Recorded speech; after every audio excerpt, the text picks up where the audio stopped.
ದೀಪವನ್ನ ಬೆಳಗುವುದರ ಮೂಲಕ ಸಕಮಯ ತಮಸೋಮ ಜ್ಯೋತಿರ್ಗಮಯ ಮೃತ್ಯೋರ್ಮ ಅಮೃತಂಗಮಯ ಓಂ ಶಾಂತಿ ಶಾಂತಿ ಶಾಂತಿ. ಈ ಜ್ಯೋತಿ ಅಥವಾ ದೀಪ ಅಸತ್ಯದಿಂದ ಸತ್ಯದ ಕಡೆಗೆ ಕೊಂಡೊಯ್ಯುವಂತಹ ಜ್ಯೋತಿಯನ್ನ, ಕತ್ತಲಿನಿಂದ ಬೆಳಕಿನೊಳಗೆ ಕೊಂಡೊಯ್ಯುವಂತಹ ದೀಪವನ್ನ, ಮರಣದಿಂದ ಅಮರತ್ವದ ಕಡೆಗೆ ಕೊಂಡೊಯ್ಯುವಂತಹ ಪೊಲೀಸರಿಗೆ ಕಡ್ಡಾಯ ಉತ್ಪನ್ನ ಹೊರಡಬೇಕು ಅಂತ ಈ ಮೂಲಕ ನಾವು ಸಂದೇಶ ಕೊಟ್ಟಿದ್ದೇನೆ. ಹಾಗಾಗಿ ಮುಂದುವರೆದು ಈಗ ಏನು ಹೊಸದಾಗಿ ನಮ್ಮ ಮಾನವ ಹಕ್ಕುಗಳು ಮತ್ತು ಮಾಧ್ಯಮ ಸಂಘಟನೆಗೆ ಈ ತಾಲೂಕು ಪದಾಧಿಕಾರಿಗಳು ಭಾಗವಹಿಸ್ತಾ ಇದ್ದಾರೆ. ಅವರಿಗೆ ನಮ್ಮ ಸಂಘಟನೆ ವತಿಯಿಂದ ಆತ್ಮೀಯವಾದ ಸ್ವಾಗತವನ್ನ ನನ್ನ ಮತ್ತು ನನ್ನ ರಾಜ್ಯ ಸಂಸ್ಥೆಯಿಂದ ಕೋರ್ತಾ, ನೀವು ಕೂಡ ನಿಮ್ಮ ಜವಾಬ್ದಾರಿಗಳನ್ನ ನೀವು ಪೋಸ್ಟಿಂಗ್ ಬಂದ್ರೆ ಹುದ್ದೆಗಳು ತಾವ್ಯಾರು ಮನೆಯಲ್ಲಿ ಹೋಗಬೇಡಿ. ನಾವು ಕಾಲಿಗೆ ಚಕ್ರ ಹಾಕಿಕೊಂಡು ರಾಜ್ಯ ಸುತ್ತಾಟದಲ್ಲಿ ಕಾರಣ ನಮ್ಮ ಈ ಸಂಘಟನೆ ಬಲಿಷ್ಠಗೊಳಿಸಬೇಕು. ಈ ರಾಜ್ಯದಲ್ಲಿ ನಮ್ಮದೇ ಆದ ಒಂದು ಪಾಲುಮತವನ್ನ ತೋರಿಸಬೇಕು. ಸಮಾಜಕ್ಕೆ ನಾವು ಈ ಸಮಾಜದಲ್ಲಿ ನಾವು ಕೂಡ ವಿಧಿವನ್ನ ನಿಲ್ಕೋಬೇಕು ಅಂತ ಈ ಒಂದು ರಾಜ್ಯದ ನಾನು ಸಾಕಷ್ಟು ನನ್ನ ಸಹೋದರ ನಾನು ಸಾಕಷ್ಟು ಸಂಗ್ರಹ ಮಾಡ್ತೇನೆ. ಹಾಗಾಗಿ ನೀವು ದಯವಿಟ್ಟು ಈ ತಾಲೂಕಿನ ಏನು ಪದಾಧಿಕಾರಿಗಳಿದ್ದೀರಿ, ಇವತ್ತು ನೀವು ಪದಗಳನ್ನ ಸ್ವೀಕಾರ ಮಾಡ್ತೀರಿ. ನಿಮ್ಮ ಒಂದು ಕರ್ತವ್ಯಗಳನ್ನ ನೀವು ತಾವು ಏನು ಅಧಿಕಾರ ಅಧ್ಯಕ್ಷರಿರ್ಬೋದು ಅಥವಾ ಪದಾಧಿಕಾರಿ ಕಾರ್ಯದರ್ಶಿ ಇರ್ಬೋದು, ಇನ್ನು ಉಳಿದ ಉಪಾಧ್ಯಕ್ಷರು ಸದಸ್ಯರು ನಾವೇ ನಿಮಗೆ ಕಂಡೀಷನ್ ಹಾಕಿ ನಿಮಗೆ ಒಂದು ಗುರುತಿನ ಚೀಟಿ ಮತ್ತು ಒಂದು ಆದೇಶ ಪತ್ರವನ್ನ ನಮ್ಮ ಸಂಘಟನೆ ನಿಮ್ಗೆ ಅಧಿಕಾರವನ್ನ ಕೊಡ್ತಾ ಇದ್ದೀವಿ.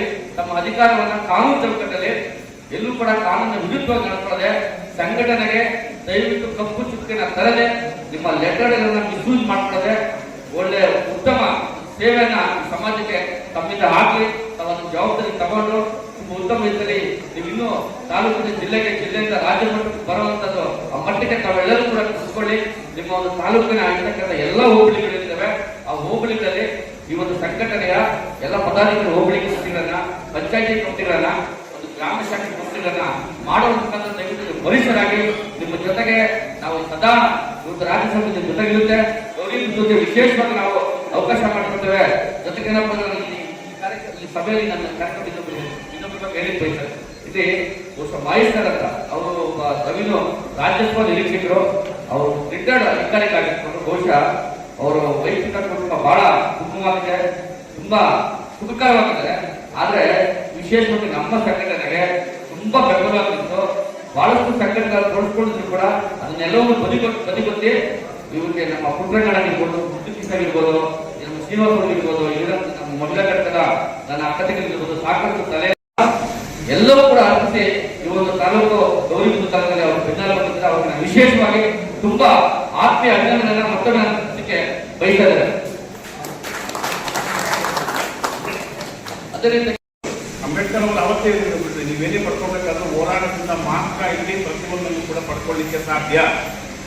ಹೋರಾಟದ ವಿನಃ ಏನನ್ನೂ ಕೂಡ ಇಲ್ಲಿ ಪಡ್ಕೊಳ್ಳೋದಕ್ಕೆ ಆಗೋದಿಲ್ಲ. ಅಂತಹ ಒಂದು ನೆಲೆಗಟ್ಟಿನ ಅಂತಹ ಒಂದು ಸ್ಥಿತಿಯಲ್ಲಿ ನಾವೆಲ್ಲರೂ ಕೂಡ ಇದ್ದೀವಿ ಅಂತ ಹೇಳ್ಬಿಟ್ಟು ಅವರು ಕಾಲಜ್ಞಾನ ಬಂದಿರ್ತಕ್ಕಂಥದ್ದು.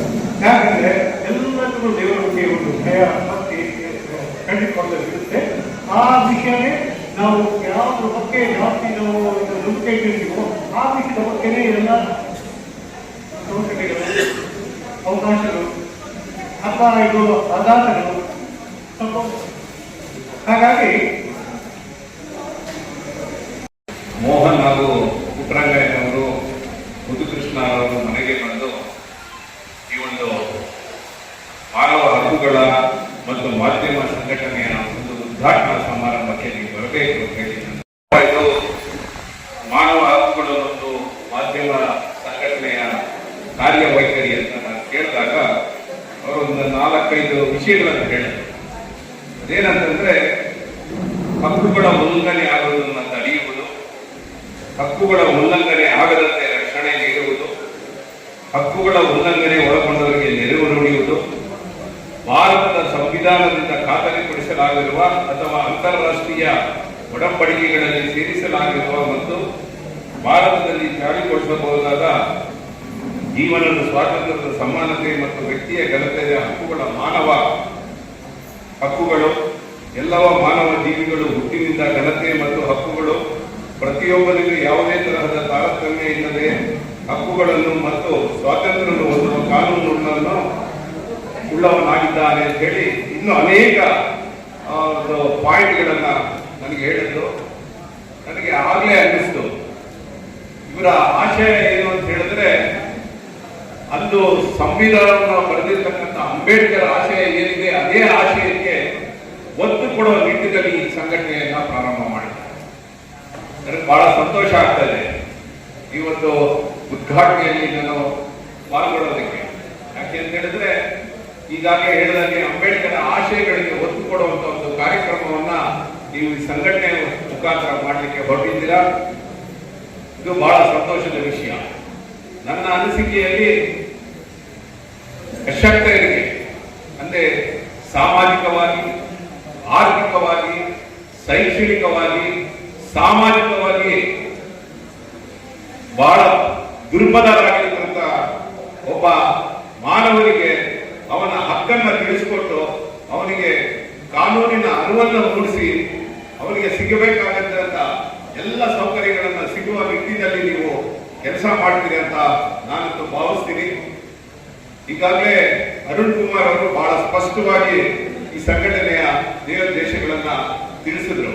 ನನಗೆ ಬಹಳ ಸಂತೋಷ ಆಯ್ತು. ಕೊನೆಯಲ್ಲಿ ಒಂದು ಮಾತು ಹೇಳಿದ್ರು, ಈ ಸಂಘಟನೆಯನ್ನ ನೀವು ಸರಿದಾರಿಯಲ್ಲಿ ತಗೊಂಡ್ಕೊಂಡು ಹೋಗಿ, ಈ ಸಂಘಟನೆಯನ್ನ ಬರೀ ವಿಸಿಟಿಂಗ್ ಕಾರ್ಡ್ಗೆ ಮತ್ತೆ ಲೆಟ್ರೇಡ್ಗೆ ಸೀಮಿತಗೊಳಿಸಬೇಡಿ ಅಂತ ಹೇಳಿದ್ರು. ಬಹಳ ಸಂಘಟನೆಗಳು ಹಿಂಗೆ ಆಗ್ತವೆ. ಏನೋ ಒಂದು ಉದ್ದೇಶದಿಂದ ಸಂಘಟನೆಯನ್ನ ಪ್ರಾರಂಭ ಮಾಡ್ತಾರೆ, ಆದರೆ ಆ ಸಂಘಟನೆ ವಿಸಿಟಿಂಗ್ ಕಾರ್ಡ್ ಅಲ್ಲಿ ನಿಂತ್ಕೊಂಡ್ಬಿಡ ಮುಂದಕ್ಕೆ ಹೋಗೋದೇ ಇಲ್ಲ. ಆದರೆ ಇವತ್ತಿನ ದಿವಸ ನಾನು ನೋಡಿದಾಗೆ ಅರುಣ್ ಕುಮಾರ್ ಅಂತ ಯುವಕರು, ನವೀನ, ಮೋಹನ್, ನವೀನ್ ಎಲ್ಲರೂ ಯುವಕರೇ ಕಾಣ್ತಾ ಇದ್ದೀರಾ. ಇವತ್ತು ಯುವಕರಲ್ಲಿ ಇರತಕ್ಕಂಥ ಶಕ್ತಿಯನ್ನ ನಾವು ನಮ್ಮ ದೇಶಕ್ಕೆ ತೋರಿಸ್ಬೇಕು ಅಂತಂದ್ರೆ ನಿಮ್ಮಂತ ಯುವಕರು ಮುಂದಕ್ಕೆ ಬರಬೇಕು. ಅರುಣ್ ಕುಮಾರ್ ಅವರು ಮಾತಾಡ್ಬೇಕಾದ್ರೆ ಹೇಳಿದ್ರು LLB ಅಂತ ಹೇಳಿ ನಮ್ಮ ಮೋಹನ್ ಅಂದ್ರು. ಬಹಳ ಸಂತೋಷ ಆಯ್ತು. ಯಾಕಂದ್ರೆ LLB ಅಂದಾಗ ಕಾನೂನನ್ನ ಸ್ಪಷ್ಟವಾಗಿ ತಿಳ್ಕೊಂಡಿರ್ತಾರೆ. ಕಾನೂನನ್ನ ಜಾರಿಗೊಳಿಸೋದ್ರಲ್ಲಿ ಹೇಗೆ ನಾವು ನಡ್ಕೊಬಹುದು ಅನ್ನೋದನ್ನ ಅವರು ಸ್ಪಷ್ಟವಾಗಿ ತಿಳ್ಕೊಂಡು ಆ ನಿಟ್ಟಿನಲ್ಲಿ ಕೆಲಸ ಮಾಡ್ತಾರೆ. ಹಾಗಾಗಿ ನನಗಂತೂ ಅನ್ನಿಸ್ತಾ ಇದೆ ಈ ಒಂದು ಸಂಘಟನೆ ಯುವಕರೇ ಕೂಡಿ ಮಾಡ್ತಾ ಇರುವಂತಹ ಸಂಘಟನೆ ಆಗಿರೋದ್ರಿಂದ ನಿಮ್ಗೆಲ್ಲರಿಗೂ ಈ ಸಂಘಟನೆಯಿಂದ ಜಯ ದೊರಕಲಿ. ಒಬ್ಬ ಅಶಕ್ತರಿಗೆ ಶಕ್ತಿ ನೀಡುವಂತ ಕೆಲಸವನ್ನ ನೀವು ಈ ಸಂಘಟನೆ ಮುಖಾಂತರ ಮಾಡಿ ಅಂತೀರಿ ನಾನು ಹೇಳ್ತಾ, ಬಂದಿದ ತಕ್ಷಣ ವೇದಿಕೆ ಮೇಲಿರುವಂತ ಎಲ್ಲ ಗಣ್ಯರನ್ನ ನೋಡಿ ಅದರಲ್ಲೂ ನಮ್ಮ ಹೊಸ ಖುಷಿ ಮತ್ತೆ ಒಂದು ಉರಿದುಂಬೆ ಬಂತು. ಎಲ್ಲರನ್ನು ನೋಡ್ತಾ ಇದ್ರೆ ತುಂಬಾ ಅತ್ಯುತ್ತಮವಾಗಿದೆ ಈ ಸಂಘಟನೆ ಅನ್ನೋದು ನನ್ನ ಒಂದು ಮನಸ್ಸಿಗೆ ಒಂದು ಆಲೋಚನೆಗೆ ಬಂತು. ಮತ್ತೆ ಈ ಸಂಘಟನೆಯಲ್ಲಿ ಸೇರಿ ನಾನು ಹಲವಾರು ಕಾರ್ಯಕ್ರಮಗಳನ್ನ ನಮ್ಮ ತಾಲೂಕಲ್ಲಿ ಮಾಡೋಣ, ಹಾಗೆ ಇವ್ರ ಜೊತೆ ಕೈಗೂಡಿ ಹಲವಾರು ತುಂಬಾ ಚೆನ್ನಾಗಿ ವಿಚಾರವನ್ನ ತಿಳಿಸ್ಕೊಟ್ಟಿದ್ದಾರೆ. ಏನೆಲ್ಲ ಪ್ರತಿಯೊಬ್ಬರಿಗೂ ಕೂಡ ಒಂದು ಜೀವನ ಮಾಡ್ಲಿಕ್ಕೆ ಅವಕಾಶ ಅಂದ್ರೆ ಹಕ್ಕುಗಳನ್ನ ನಾವು ಪಡ್ಕೊಳ್ತಕ್ಕಂಥ ಒಂದು ವಿಚಾರದಲ್ಲಿ ತುಂಬಾ ಹಿಡಿತಾ ಹೋಗ್ತಾ ಇರ್ತೀವಿ. ಸೊ ಪ್ರತಿನಿತ್ಯ ಒಂದೊಂದು ಕುಟುಂಬದಲ್ಲಿ ಒಂದೊಂದು ರೀತಿಯಾಗಿ ಯಾವಾಗ ಯಾವ ರೀತಿ ಪ್ರಾಬ್ಲಮ್ಸ್ ಕ್ರಿಯೇಟ್ ಆಗ್ತದೆ ಅಂತ ನಮ್ಗೆ ಗೊತ್ತಿರ್ಲಿಕ್ಕೆ ಸಾಧ್ಯ ಇರೋದಿಲ್ಲ. ಏನಂತೀರಾ? ಹೌದಾ ಇಲ್ವಾ? ಎಸ್.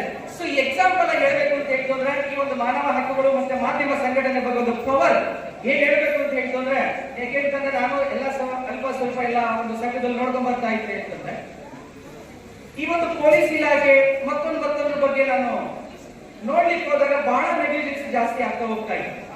ಹೀಗೆ ನಮ್ಮ ಒಂದು ಫ್ರೆಂಡ್ಶಿಪ್ ಸರ್ಕಲ್ ಒಂದು ಪ್ರಾಬ್ಲಮ್ ಕ್ರಿಯೇಟ್ ಆಯಿತು. ಆ ಒಂದು ಕ್ರಿಯೇಟ್ ಒಳಗಡೆ ನಮ್ಮ ಅರುಣ್ ಕುಮಾರ್ ಸರ್ ಅವರಿಗೆ ಒಂದು ವಿಚಾರವನ್ನು ಮೂಡಿಸಿದೆ. ಆ ಮುಟ್ಟಿದ ತಕ್ಷಣ ಎಕ್ಸಾಂಪಲ್ ಅದಕ್ಕಿಂತ ಬಿಫೋರ್ ಆಗಿ ಒಂದು ಕಂಪ್ಲೇಂಟ್ ಮತ್ತೊಂದು ರೀತಿ ಇರುತ್ತೆ, ಅಲ್ಲಿ ಮಾತಾಡ್ಲಿಕ್ಕೆ ಹೋದಾಗ ಯಾವುದೇ ರೀತಿ ರೆಸ್ಪಾನ್ಸ್ ಇರಲಿಲ್ಲ. ದಯವಿಟ್ಟು ಎಲ್ಲರೂ ಗಮನ ಇಟ್ಟು ತಿಳ್ಕೊಳ್ಬೇಕು. ಯಾಕೆಂದ್ರೆ ಇದು ಕೂಡ ಮುಂದೊಂದು ದಿನ ನನ್ನ ನೆನಪಾಗ್ತಾ ಹೋಗ್ತಾ ಇತ್ತು. ಹೌದು, ಈ ತರ ಪ್ರಾಬ್ಲಮ್ ಬಂದಿದೆ, ಈ ಪ್ರಾಬ್ಲಮ್ಗೆ ನನ್ನ ಜೊತೆ ಈ ಸಂಘ ಇದೆ, ಈ ಪ್ರಾಬ್ಲಮ್ಗೆ ನನ್ನ ಜೊತೆ ಕರ್ಕೊಂಡು ಬಂದಿರ್ತಕ್ಕಂಥ ವ್ಯಕ್ತಿ ಇದ್ದಾರೆ ಅನ್ನೋದ್ರ ಬಗ್ಗೆ ಅವರ ನೆನಪಾಗ್ತಾ ಹೋಗ್ತಾ ಇದೆ. ಬಿಕಾಸ್ ಸೊ ನನಗೆ ಆಗಿರ್ತಕ್ಕಂಥ ಅನುಭವದ ಮುಖಾಂತರ ಸಂಘದ ಬಗ್ಗೆ, ಸಂಘದ ಸಂಸ್ಥಾಪಕರ ಬಗ್ಗೆ, ಕಾರ್ಯಕರ್ತರ ಬಗ್ಗೆ ಗೌರವ ಬಹಳ ಹೆಚ್ಚಾಗಿದೆ. ಸೊ ಬಿಫೋರ್ ಆ ಟೈಮ್ ಅಲ್ಲಿ ಹೋದಾಗ ನೆಗ್ಲಿಜೆನ್ಸಿ ಏನದು ಆಯ್ತು ಬರ್ಕೊಟ್ಟು ಹೋಗ್ರಿ ಮುಗಿದೋಗ್ರಿ ಅಂತ ಹೇಳ್ತಾ ಹೋಗ್ತಾ ಇದ್ರು. ಆ ಒಂದು ವಿಚಾರವನ್ನ ಸರಿಗೆ ತಿಳಿಸಿದಾಗ ಅಂದ್ರೆ ಸೊ ಇಲ್ಲಿ ನಿಮಗೆ ಎಷ್ಟೇ ಒಂದು ಬೆಂಬಲ ಇರಲಿ, ಹಣ ಬೆಂಬಲ ಮತ್ತೊಂದಿರಲಿ ಒಬ್ಬ ಕಾಮನ್ ಒಬ್ಬ ಬಡ ಸಾಮಾಜಿಕ ಒಬ್ಬ ವ್ಯಕ್ತಿಗೆ ಯಾವಾಗ ಪ್ರಾಬ್ಲಮ್ ಕೈ ಕೊಡ್ಸ್ಲಿಕ್ಕೆ ಯಾವ ರೆಡಿ ಇರೋದಿಲ್ಲ. ಒಪ್ಕೊಳ್ತೀರಾ? ಖಂಡಿತ ತಾನೆ ಸರ್. ಅಣ್ಣ ಇಲ್ಲಿ ಎಲ್ಲಿಗೆ ಬರ್ತೀಯಣ್ಣ, ಕಡಿಯಪ್ಪ ಇವನೇ ಪ್ರಾಬ್ಲಮ್ ಮಾಡ್ಕೊಂಡು ನಾನು ಕೂರ್ಸ್ಕೊಂಡ್ಬಿಟ್ಟು ಅದಕ್ಕೆ ಬೇರೆ ನಾನೇ ದಂಡ ಕಟ್ಟಬೇಕು, ದುಡ್ಡು ಕಟ್ಟಬೇಕು, ಮನ್ಸಲ್ಲಿ ಬರುತ್ತಾ ಬರಲ್ಲ. ಈ ತರ ಪ್ರಾಬ್ಲಮ್ ಆದಾಗ ಯಾರು ಕೂಡ ಬೆನ್ನೆಲುಬಾಗಿ ಯಾರು ಕೂಡ ನಿಲ್ಲಿಕ್ಕೆ ಸಾಧ್ಯ ಇರುವುದಿಲ್ಲ. ಸೊ ಅಂತ